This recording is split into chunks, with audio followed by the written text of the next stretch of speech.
Hi అండి, ఎలా ఉన్నారండి? బాగున్నారు కదండి? నేను కూడా బాగున్నానండి. మన లక్ష్మీ డిజైనర్ అండ్ కిచెన్ మన ఛానల్కి లైక్ కొట్టుకోండి, ఒక షేర్ ఇచ్చుకోండి, ఒక సబ్స్క్రైబ్ చేసుకోండి. ఇంకేటండి పీతలు ఎగురండి బాబు, మార్కెట్కి వెళ్ళి పీతలు తెచ్చేసానండి.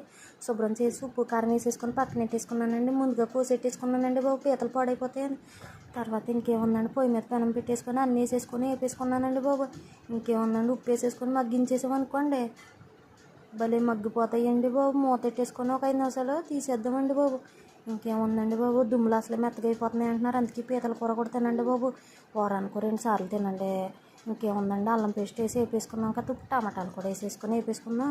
ఇంకేమున్నదండి బాబు, ఉప్పు కారం పెట్టేసుకున్న పీతలు ఉన్నాయి కదండి, వేపేసుకొని నీళ్ళు వేసేసుకోవడమేనండి బాబు. ఈ పీతలు ఇలా వండుకోవడం వల్ల మరి చెడ్డ రుచి వచ్చేస్తుందండి బాబు, మామూలు రుచి రాదండి బాబు. మీ ఇంటికి వచ్చి చుట్టాలకి ఇలా కన్నా వండెట్టారనుకోండి, ఇంకా మీరు మన జీవితంలో వదిలిపెట్టరండి బాబు.